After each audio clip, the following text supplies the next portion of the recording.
না চাল, না আটা, না ময়দা, যে একবার খাবে বারবার খেতে কিন্তু মন চাইবে। একদম নতুন একটি নাস্তার রেসিপি নিয়ে হাজির হলাম। নমস্কার বন্ধুরা, আমি অসীমাস কিচেনে আবার একটি নতুন রেসিপিতে আপনাদের সবাইকে স্বাগত জানাই। আশা করছি আমার আজকের রেসিপিটি আপনাদের খুবই ভালো লাগবে। রেসিপিটি ভালো লাগলে অবশ্যই একটা লাইক করে দেবেন আর চ্যানেলটিকে সাবস্ক্রাইব করে নিয়ে আমার পাশে থাকবেন। চলুন তাহলে রেসিপিটি বানানো শুরু করা যাক। প্রথমেই আমি স্টাফিংটা তৈরি করে নেব। তার জন্য গ্যাসের ওভেনে একটি ফ্রাই প্যান বসিয়ে নিয়েছি সামান্য পরিমাণে তেল। এই রেসিপিটি বানানোর জন্য বলে রাখি প্রথমেই বন্ধুরা, তেলের পরিমাণ কিন্তু খুবই কম লাগবে। দিয়ে দিলাম সামান্য একটুখানি গ্রেট করে নেওয়া আদা আর কাঁচা লঙ্কার কুচি। কিছুক্ষণ নাড়াচাড়া করে নিয়েছি আদার কাঁচা গন্ধটা যাওয়া পর্যন্ত। তারপরে একটা মিডিয়াম সাইজের পেঁয়াজ ছোট ছোট করে কুচি করে এখানে দিয়ে দিলাম। পেঁয়াজটাও কিন্তু একটু হালকা করে ভেজে নিতে হবে। তারপরে দিয়ে দিচ্ছি আমি এখানে ক্যাপসিকাম কুচি আর গাজর কুচি। আপনারা চাইলে কিন্তু আরও কিছু সবজি এখানে অ্যাড করতে পারেন। ভালো করে নাড়াচাড়া করে নিচ্ছি একটুখানি। কিছুক্ষণের জন্য কিন্তু একটু ভাজা ভাজা করে নিতে হবে, খুব বেশি কিন্তু ভেজে নেবার দরকার নেই। এবার কিছু ঘরে থাকা বেসিক মশলাই দিয়ে দিচ্ছি, যেমন ধনের গুঁড়ো, জিরে গুঁড়ো, লঙ্কার গুঁড়ো আর হলুদের গুঁড়ো। স্বাদ মতন লবণ দিয়ে ভালো করে মিশিয়ে নিলাম। এই রেসিপিটি বন্ধুরা আপনারা বাচ্চাদের টিফিনেও কিন্তু দিতে পারেন। ভীষণ হেলদি একটি রেসিপি, আর রাতের কিন্তু ডিনারেও আপনারা এটা বানিয়ে নিতে পারবেন। খুব সহজেই বানানোও হয়ে যায়, কোনো রকম ঝামেলা ছাড়াই, আর খেতেও কিন্তু দুর্দান্ত স্বাদের হয়। ভালো করে দেখুন মেশানো হয়ে গেছে। এবার আমি দিয়ে দিচ্ছি দুটো মিডিয়াম সাইজের আলু, আগে থেকেই সিদ্ধ করে একটু গ্রেটারের সাহায্যে গ্রেট করে রেখেছিলাম, সেইটা এখানে দিয়ে দিয়েছি। এবার ভালো করে নাড়াচাড়া করে মশলার সাথে আলুটাকে কিন্তু মিশিয়ে নিতে হবে। গ্যাসের আঁচটা কিন্তু এই সময় একেবারেই লো করে রেখেছি। লো আঁচে ভালো করে নাড়াচাড়া করে মিশিয়ে নিয়েছি। দিয়ে দিয়েছি বেশ কিছুটা ধনেপাতার কুচি। আবারও একবার ভালো করে মিশিয়ে নিচ্ছি। এখানে কিন্তু স্টাফিংটা একেবারেই তৈরি হয়ে গেছে। এবার স্টাফিংটাকে আমি আলাদা একটা জায়গায় সরিয়ে রেখে দিচ্ছি। তারপর গ্যাসের ওভেনে একটা কড়াই বসিয়ে দিয়েছি। একটা ছোট বাটি মেপে 2 বাটি পরিমাণে এখানে জল নিয়ে নিলাম। দিয়ে দিচ্ছি 1 চামচ নুন, স্বাদ মতো নুনটা দিয়ে দেবেন।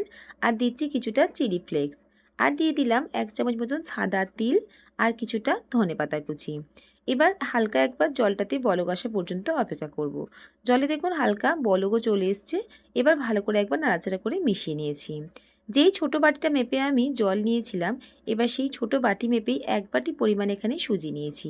সুজিটাকে অল্প অল্প করে দেব, আর এক হাতে কিন্তু নাড়তে থাকতে হবে। 1 বাটি সুজির জন্য কিন্তু অবশ্যই এখানে 2 বাটি জল ব্যবহার করতে হবে। সমস্ত সুজিটা দিয়ে ভালো করে নাড়াচাড়া করে নিচ্ছি। গ্যাসের আঁচটা কিন্তু এই সময় একেবারেই লো করে রাখতে হবে।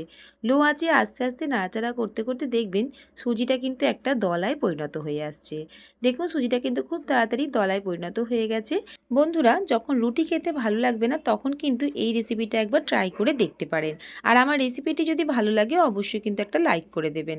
আরও যদি ভালো লাগে আমার চ্যানেলটিকে সাবস্ক্রাইব করে নিয়ে আমার পাশে থাকার অনুরোধ রইল। সুজির ডোটা কিন্তু এখানে একেবারেই রেডি হয়ে গেছে। কিছুক্ষণ আমি ঠান্ডা করে নিয়েছি। তারপর আমি একটা অন্য পাত্রের মধ্যে তুলে নিয়েছি। এবার এখানে দিয়ে দিচ্ছি 1 চামচ পরিমাণে সাদা তিল। হালকা কিন্তু সুজিটা ঠান্ডা হয়ে এসছে, খুব বেশি কিন্তু ঠান্ডা করে নেওয়া যাবে না, তাহলে সুজির ডোটা কিন্তু একেবারেই শক্ত হয়ে যাবে। এবার এই ডোটাকে ভালো করে হাতে করে মেখে নিতে হবে। এই মাখার কাজটা কিন্তু একটু সময় নিয়ে আস্তে আস্তে ভালো করে মেখে নিতে হবে। যত বেশি ভালো করে মাখা হবে সুজির ডোটা কিন্তু ততটাই বেশি ভালোভাবে ফুলে উঠবে, আর খেতেও কিন্তু বেশ ভালো লাগবে। সুজির ডোটা দেখুন বেশ ভালোভাবে মাখা হয়ে গেছে। একদম নরম একটা মোলায়েম ডো আমি তৈরি করে নিয়েছি। এবার এই ডোটা থেকে আমি অল্প একটু ডো হাতে কেটে নিলাম। তারপরে ঠিক এইভাবে 2 হাতে করে একটু ভালো করে গোল করে নিচ্ছি। যদি অসুবিধা হয় হাতে একটু তেল লাগিয়ে নিতেও পারেন। এবার মধ্যিখানটা একটা বাটির মতন শেপ তৈরি করে নিতে হবে। দেখুন একটা বাটির মতন শেপ আমি তৈরি করে নিয়েছি। এবার যে আলুর পুরটা আমি তৈরি করেছিলাম তা থেকে কিছুটা পুর আমি এখানে দিয়ে দিচ্ছি। ভালো করে এবার মুখটাকে বন্ধ করে দিতে হবে। আর এই রেসিপিটা বানানোর জন্য কিন্তু একটু বেশি পরিমাণে পুরটা দেবেন, তাহলে কিন্তু খেতে বেশ ভালো লাগবে। আস্তে আস্তে করে ঠিক এইভাবে মুখের দিকটা কিন্তু ভালো করে বন্ধ করে দিতে হবে। এটা কিন্তু ফেটে যাবার কোনো ভয় নেই। ঠিক এইভাবে আস্তে আস্তে করে মুড়ে দিলেই হবে। যেহেতু এটা আমি কোনো রকম তেলে ভেজে নেব না, তাই তেলের মধ্যে কিন্তু ফেটে যাওয়ার কোনো সম্ভাবনা নেই। ভালো করে মুখটাকে বন্ধ করে দিয়ে একটু হাতে করে প্রেস করে চ্যাপ্টা করে দিয়েছি। এবার একইভাবে কিন্তু আমি সবগুলোকেই বানিয়ে নেব। দেখতে বন্ধুরা যতটাই সুন্দর হয় এই রেসিপিটি, আর খেতেও কিন্তু বেশ ভালো লাগে। সবগুলো একইভাবে দেখুন আমি বানিয়ে নিয়েছি। এবার আমি গ্যাসের ওভেনে একটা কড়াই বসিয়ে দিয়েছি আর তাতে নিয়েছি কিছুটা পরিমাণে জল। এবার একটা ঝাঁঝরি থালা আমি এখানে বসিয়ে দিয়েছি আর থালার গায়ে অল্প করে একটু তেলও লাগিয়ে নিয়েছিলাম। এবার আমি এইগুলোকে ঠিক একে একে এইভাবে সাজিয়ে দিয়েছি। 2 থেকে 3 মিনিট মিডিয়াম আঁচে এইগুলোকে আমি কুক করে নেব। খুব বেশিক্ষণ কিন্তু কুক করবার দরকার নেই। দেখুন কতটা সুন্দর দেখতে লাগছে আর অনেকটাই কিন্তু ফুলে উঠেছে। আর এখন না একেবারেই কিন্তু এটা নরম রয়েছে, কোনো রকম কিছু দিয়ে কিন্তু তোলা যাবে না।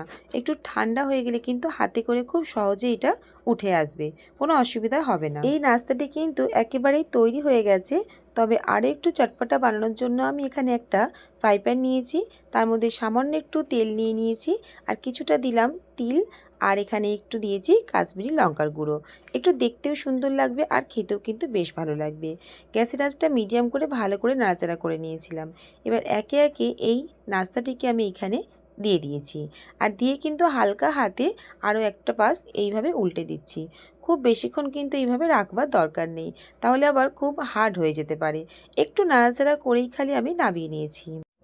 এই নাস্তাটির মধ্যে কিন্তু বন্ধুরা তেল নেই বললেই চলে, একেবারে খুব সামান্য তেলে কিন্তু রেসিপিটি তৈরি হয়ে গেছে আর খেতে কিন্তু দুর্দান্ত স্বাদের হয়। আমি এটা কিন্তু গ্রিন চাটনির সাথে পরিবেশন করেছি। আপনারা চাইলে কিন্তু এখানে টমেটো কেচাপের সাথেও সার্ভ করতে পারেন কিংবা কোনো রকম তরকারি আচার যার সাথে খেয়ে দেখবেন না কেন দুর্দান্ত কিন্তু খেতে হয়।